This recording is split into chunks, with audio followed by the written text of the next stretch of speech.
దేశంలో జరుగుతున్న ఆపరేషన్ కగార్ గురించి మనం రోజు వార్తలలో వింటూనే ఉన్నాం. అయితే అక్కడ జరుగుతున్న ఆపరేషన్ కగార్ గురించి ఇప్పుడు మన ఎమ్మడి అన్నగారు ఉన్నారు, ఉస్మానియా యూనివర్సిటీ నాయకులు. అన్నగారు, ఆపరేషన్ కగార్ ఏదైతే ఉందో దాని మీద ఇప్పటికే డిఆర్జీ బలగాలు కావచ్చు, సిఆర్పిఎఫ్ కావచ్చు, అక్కడ మిలిటరీ బలగాలు కావచ్చు, మధ్య భారతదేశంలో తీసుకొచ్చి ఛత్తీస్గఢ్లో అమాయకమైన ఆదివాసులను చంపుతున్న ఘటన మనకు కనబడతా ఉంది, రోజు పేపర్లలో చూస్తూ ఉన్నాం. అలాగే అమిత్ షా కూడా మనకి ఇక్కడ ఏం ప్రకటిస్తున్నారంటే రోజు పేపర్లలో 2026 మార్చి వరకల్లా మావోయిస్టే లేకుండా మావోయిస్ట్ రహిత భారత్ చేస్తామని చెప్పేసి కూడా అంటున్నారు. దీనిపైన ఈ నాయకులు, మీరు నాయకులు అన్నగారు, దీని మీద మీరు ఏ విధంగా స్పందిద్దాం అనుకుంటున్నారు? మనం 2024 జనవరి నుంచి చూసుకున్నట్లయితే ఇప్పటి వరకు మధ్య భారతదేశంలో 300 మంది విప్లవకారులను, అదేవిధంగా ఆదివాసీలను బీజేపీ ప్రభుత్వం డిఆర్జీ, కోబ్రా, సిఆర్పిఎఫ్, గ్రౌండ్స్ బలగాలతో విచక్షణ రహితంగా కాల్పులు జరిపి వాళ్ళని హత్య గావించడం జరిగింది. ఈ ఘటనలు ఏవైతే ఉన్నాయో వీటిని మేము తెలంగాణ ప్రజాస్వామికవాదులుగా, విద్యార్థులుగా, పరిశోధక విద్యార్థులుగా మేము తీవ్రంగా ఖండిస్తూ ఉన్నాం. ఎందుకంటే ఆదివాసులు అడవిలో స్వేచ్ఛగా వాళ్ళు బతుకుతారు. వాళ్ళకు రాజ్యాంగం కల్పించినటువంటి పేసా చట్టం, అనేక రకాల హక్కులు ఉన్నాయి. వాళ్ళకు అటవీ హక్కుల చట్టం ఇవన్నీ కూడా ఉన్నాయి. వాళ్ళ హక్కులను తుంగలో తొక్కుతూ మీరు ఆదివాసీలను విచ్చలవిడిగా పట్టుకొని వాళ్ళని చంపడం అనేది, ఈ భారతదేశంలో ఉన్నటువంటి ప్రజలను మీరు సొంతంగా చంపడం అనేది చాలా దుర్మార్గమైన చర్య. సుప్రీంకోర్టు ఇప్పటికే చెప్తా ఉన్నది, ఏ రిపబ్లిక్ కూడా తన పిల్లలను తాను చంపుకోదు, అది చట్ట విరుద్ధం అని చెప్పేసి సుప్రీంకోర్టు కూడా తెలియజేయడం జరిగింది. మీరు రాజ్యాంగాన్ని తుంగలో దొక్కి, మీరు కోర్టు ఆదేశాలను తుంగలో దొక్కి ఇవాళ ఎక్కడ దొరికిన వాళ్ళని దొరికినట్టు పట్టుకొని వాళ్ళని చంపడం అనేది మానవ హరణంగా మేము ఈ సందర్భంగా తెలియజేస్తా ఉన్నాం. ఇది ఒక జెనోసైడ్. ఏదైతే శ్రీలంకలో ఎల్టీటీ ప్రజలను జాఫ్నాలో ఎట్లయితే ఒక కాన్సన్ట్రేషన్ క్యాంప్లో వేసి ఏ విధంగా అయితే హత్యాకాండ చేసిలో ఒక యుద్ధాన్ని ప్రకటించింది ఇలా భారతదేశం. ఎందుకు యుద్ధం చేస్తూ ఉందంటే ఆడ ఒక 9,000 లక్షల కోట్ల ఖనిజ సంపదను ఈరోజు భారత ప్రభుత్వం విదేశీ కంపెనీలతో, సామ్రాజ్యవాద దేశాలతో ఇలా ఎంఓయూలు చేసుకొని రెడీగా ఉన్నది. అక్కడ మైనింగ్ విలువైనటువంటి ఖనిజాలను, బాక్సైట్, అల్యూమినియం, ఇనుము, బంగారం, బొగ్గు, ఇట్లాంటి అనేక విలువైనటువంటి ఖనిజ సంపదను వాళ్ళు ఇలా తవ్వుకొని వేరే దేశాలకు అప్పగించడంలో, చౌకగా వేరే దేశాలకు అప్పగించడంలో వాళ్ళు చేసుకున్న ఎంఓయూల కోసమే, ఇలా కార్పొరేట్ సెక్టార్ కోసమే, కార్పొరేట్ల కోసమే ఇలా భారత ప్రభుత్వం ఆదివాసులపై యుద్ధం ప్రకటించింది. దాన్ని వ్యతిరేకిస్తున్నటువంటి ఏదైతే ఇలా మావోయిస్టు పార్టీ ఉందో ఆ మావోయిస్టు పార్టీని మేము లేకుండా చేస్తాం, మేము నిర్మూలన చేస్తామని చెప్పేసి, ఇది చివరి యుద్ధం అని చెప్పేసి ఆపరేషన్ కగార్ పేరుతోటి ఇలా వాళ్ళపై విచ్చలవిడిగా కాల్పులు జరుపుతూ వాళ్ళను అనేక మందిని హత్య గావించడం జరిగింది.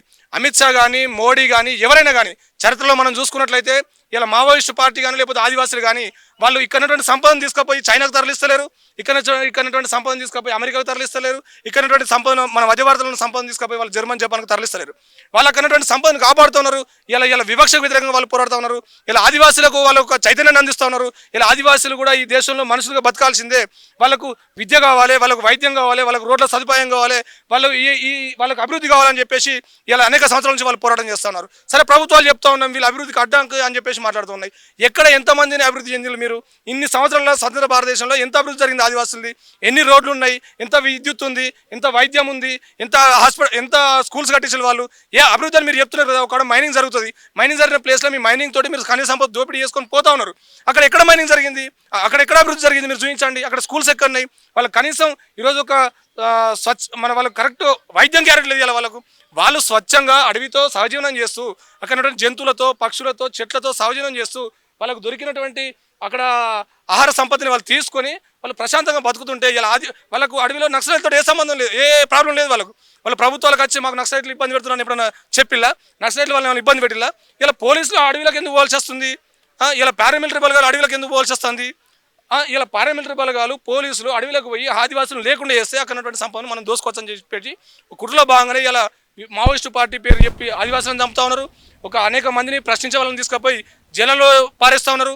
ఇట్లాంటి ఒక మానవహరణాన్ని ప్రజాస్వామికవాదులు, భారతదేశంలో ఉన్నటువంటి రాజకీయ పార్టీలు అన్నీ కూడా తీవ్రంగా వ్యతిరేకిస్తూ ఇలా ఏకం కావాల్సిన అవసరం ఉంది. ఆదివాసులను కాపాడుకోవాల్సిన అవసరం ఉంది. ఇలా ఆదివాసులను కాపాడుకోవడం అంటే భావి తరాలను మనం కాపాడుకోవడం, ఆ సంపదను కాపాడుకోవాలంటే భారతదేశంలో ఉన్నటువంటి అందరి ప్రజలను కాపాడుకోవడం, అందరికి ఉపయోగపడే సంపదను కాపాడుకోవడం, ఈ దేశ సంపదను కాపాడుకోవడం, ఆదివాసులను కాపాడుకోవడం అంటే ప్రజాస్వామ్యాన్ని కాపాడుకోవడం. ఇది ఒక రాజకీయ కుట్రలు, ఇవన్నింటినీ కూడా మనం వ్యతిరేకించాల్సిన అవసరం ఉంది. బీజేపీ ఎప్పుడు కూడా యుద్ధం చేస్తాం దేశంలో ఉన్నటువంటి ప్రజలను చంపుతాం అంటే ఎందుకు చంపుతారు మీరు? వాళ్ళు ఈ దేశ ప్రజలే. ఈ దేశ ప్రజలను చంపని ఎవరు చెప్తున్నారు? ఈవెన్ ఆర్మీ కూడా మేము ఈ దేశ ప్రజలపై యుద్ధం చేయమంటున్నది. అయినా కూడా మోడీ, అమిత్ షాలు బలవంతంగా ఇలా పారామిలిటరీ బలగంతించి అక్కడ హత్య చేసిన పరిస్థితి ఉన్నది. కర్రెగుట్టలలో అగ్రనాయకత్వం ఉంది, వాళ్ళు నిర్మూలిస్తాం అని చెప్పేసి వాళ్ళు వెళ్తా ఉన్నారు. కర్రెగుట్టలో అగ్రనాయకత్వం ఉంది చెప్పేసి తిరిగిళ్ళు అక్కడ పోలీసు సోదరులు కూడా చనిపోయారు. వాళ్ళు ఒక ఇద్దరు కానిస్టేబుల్, ఒక ఎస్ఐ కూడా, ఏఆర్ఎస్ఐ కూడా చనిపోవడం జరిగింది. వాళ్ళు చనిపోయినా బాధాకరమే తీవ్రంగా. పోలీసులు చనిపోవడము, వాళ్ళు పేద ప్రజల బిడ్డలే, వీళ్ళు పేద ప్రజల బిడ్డలే, వీళ్ళిద్దరు చావడం కూడా ఇలా బాధాకరమే. వీళ్ళు ఎవరి కోసం చనిపోతున్న పరిస్థితి యుద్ధంలో? కార్పొరేట్ల కోసం. అనిల్ అంబానీ, గౌతమ్ అదానీ, మిట్టల్, జిందల్ ఇలాంటి ఒక బడా కార్పొరేట్ల కోసమే కదా ఇలా పోలీసు పేద కుటుంబాల నుంచి వచ్చినటువంటి ఉద్యోగాల కోసం వచ్చినటువంటి పోలీసులు చనిపోతా ఉన్నారు. ఇలా విప్లవం కోసం పనిచేస్తున్నటువంటి బాగా చదువుకున్నటువంటి ఇలా మావోయిస్ట్ నక్సలైట్లు విప్లవకారులు చనిపోతున్నారు. వీళ్ళ మధ్యలో ఆదివాసులు చనిపోతున్నారు. ఇట్లాంటి వాటిని మనం తీవ్రంగా వ్యతిరేకించాలి. ఇక్కడ ఏదున్నా కూడా ఒక శాంతి చర్చలు, వాళ్ళు ఆల్రెడీ ప్రభుత్వం కేంద్ర ప్రభుత్వం తెలియజేసిళ్ళు, మేము మీతో చర్చలకు మేము సిద్ధం, మేము కాల్పుల విరమణను మేము ప్రకటిస్తున్నాం, మీరు కూడా ప్రభుత్వం తరఫున కాల్పుల విరమణ ప్రకటించండి, మనం ప్రజా సమస్యల పరిష్కారం కోసం పోరాడదాం అని చెప్పేసి వాళ్ళు మాట్లాడుతూ ఉన్నారు. ఒక్కటన్న గారు, ఆపరేషన్ కగార్ ఏదైతే ఉందో ఆపరేషన్ కగార్ నుండి కర్రెగుట్టల వరకు ప్రయాణించింది ఈరోజు. అంటే మావోయిస్టు రహిత భారత్ అని పేరుతోనే ఆదివాసుల్ని చంపుతున్నారా, లేకపోతే మావోయిస్టులు చంపుతున్నారా? అసలు నిజానికి వీళ్ళ లక్ష్యం ఆదివాసులా? అసలు దీని మీద మీరేమంటారు?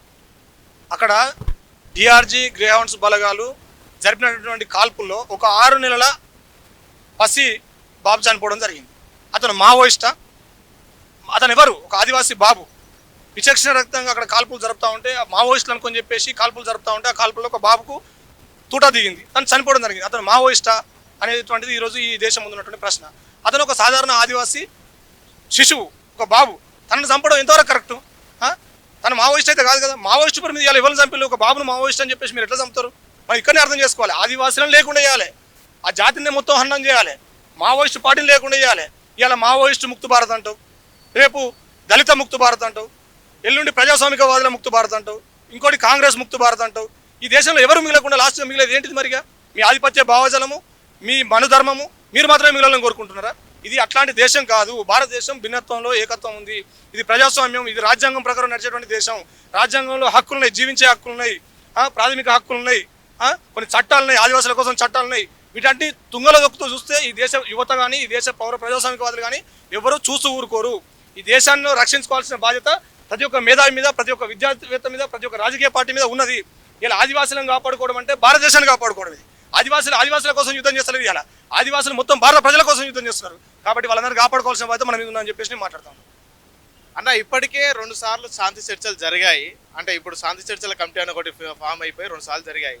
ఇప్పుడు మళ్ళీ ఇంకో శాంతి చర్చలు ఏమైనా జరుగుతున్నాయా అని తెలిసింది మాకు. అంటే ఓయూలో కూడా మేము justice Chandrakumar, high court retired judge గారు, అదేవిధంగా ప్రొఫెసర్ హరగోపాల్ సారు, అదేవిధంగా జంపన్న లాంటి ఒక ప్రజాస్వామికవాది, ఇట్లా బండి దుర్గా ప్రసాద్ లాంటి వాళ్ళంతా కూడా, అదేవిధంగా భారత్ బచావ్ నుంచి doctor MF Gopinath sir, Inna Reddy గారు, అదేవిధంగా పౌర హక్కుల సంఘం నుంచి ప్రొఫెసర్ గడ్డన్ లక్ష్మణ్ గారు రాష్ట్ర అధ్యక్షులు, అదేవిధంగా నారాయణరావు గారు, అదేవిధంగా వివిధ హక్కుల సంస్థలు, వీళ్ళంతా కూడా ఈ మానవహరణను వ్యతిరేకిస్తూ కొంత పీస్ కమిటీ ఏర్పాటుకు వాళ్ళు కృషి చేయడం జరిగింది. ఈ కృషిలో భాగంగా వాళ్ళు రాష్ట్ర ముఖ్యమంత్రి గారు రేవంత్ రెడ్డి గారిని కూడా కలవడం జరిగింది. వాళ్ళకు కూడా మీరు కేంద్ర ప్రభుత్వంపై ఒత్తిడి తేవాలని చెప్పేసి, అదేవిధంగా మీరు రాష్ట్ర ప్రభుత్వం కూడా చర్చలకు తక్షణమే ఒక వాతావరణం ఏర్పాటు చేయాలని చెప్పేసి వాళ్ళు విజ్ఞాపన చేయడం జరిగింది. దాంట్లో భాగంగానే ఒక ఇంటలెక్చువల్ సెక్షన్స్ నుంచి, మేము అనేక రకాల ప్రజాస్వామికవాదుల నుంచి, అదేవిధంగా మేము బీఆర్ఎస్ పార్టీ నుంచి, కాంగ్రెస్ పార్టీ నుంచి, సిపిఎం పార్టీ నుంచి, సిపిఐ పార్టీ నుంచి, సిపిఎంఎల్ న్యూ డెమోక్రసీ నుంచి, సిపిఎంఎల్ మాస్ లైన్ నుంచి, విముక్త చరిత్రల కచ్చి నుంచి, అదేవిధంగా వివిధ ఫ్రంట్ల ఆర్గనైజేషన్ ప్రజా సంఘాల నుంచి, రకరకాల ప్రజా సంఘాల నుంచి కూడా మేము అందరితో మాట్లాడడం జరిగింది. విద్యార్థులుగా, పరిశోధక విద్యార్థులుగా, ప్రొఫెసర్ల నుంచి మేమందరం కూడా, మా ప్రొఫెసర్లు, విద్యార్థులు అందరం కూడా మాట్లాడి, ఇది మన సామాజిక బాధ్యత, విశ్వవిద్యాలయంలో ఒక క్రియాశీలక పాత్ర పోషించాల్సిన అవసరం ఉంటుంది సమాజ రూపురేఖల్లో, సమాజాన్ని రూపుదిద్దట్లో అని మేము ఆలోచించి ఈరోజు తక్షణమే మావోయిస్టు పార్టీ నుంచి కాల్పుల విరమణ అనేది వాళ్ళు ప్రకటించడం జరిగింది.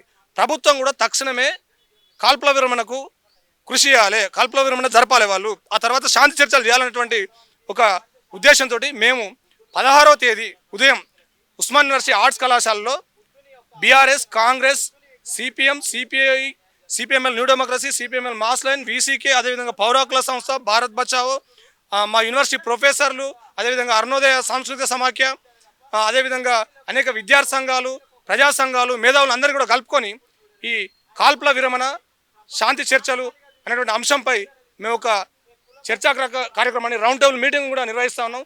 దీంట్లో ప్రధానంగా వక్తలుగా ప్రొఫెసర్ హరగోప్, జస్టిస్ చంద్రకుమార్ గారు, డాక్టర్ ఎంఎఫ్ గోపినాథ్ గారు, అదేవిధంగా పౌర హక్కుల సంఘం రాష్ట్ర అధ్యక్షులు గడ్డం లక్ష్మణ్ సారు, అదేవిధంగా గాదె ఇన్నారెడ్డి గారు, అదేవిధంగా విమలక్క గారు, సిపిఎం పార్టీ రాష్ట్ర కార్యదర్శి జాన్ వెస్లీ గారు, సిపిఐ పార్టీ నుంచి వికే బోస్ గారు, అదేవిధంగా సిపిఎంఎల్ న్యూ డెమోక్రసీ నుంచి జేవి చలపతిరావు గారు, అదేవిధంగా సిపిఎంఎల్ మాస్లైన్ నుంచి అన్మేష్ గారు, అదేవిధంగా వీసీకే నుంచి తెలంగాణ శ్యామ్ గారు, అదేవిధంగా ఆదివాసీ సంఘాలైనటువంటి తుడుందెబ్బ రాష్ట్ర అధ్యక్షులు వట్టం ఉపేందర్ గారు, అదేవిధంగా ఆదివాసీ సేన నుంచి గౌతమ్ రావు గారు, అదేవిధంగా నెహ్రూ గారు ఆదివాసీ సంక్షేమ పరిషత్ సమన్వయకర్త, అదేవిధంగా మన అరుణోదయ సాంస్కృతిక సమాఖ్య నుంచి విమలక్క గారు, అదేవిధంగా ప్రొఫెసర్ కాసిం గారు ఉస్మాన్ యూనివర్సిటీ ఆర్ట్స్ కళాశాల ప్రిన్సిపల్, వైస్ ప్రిన్సిపల్ కొండ నాగేశ్వరరావు గారు, ఆమంచి నాగేశ్వరరావు గారు, ఇట్లా వీళ్ళతో పాటు ప్రధాన వక్తలు వీళ్ళొస్తున్నారు. అనేక మంది విద్యార్థి సంఘాల నాయకులు కూడా అందులో పార్టిసిపేట్ చేస్తారు.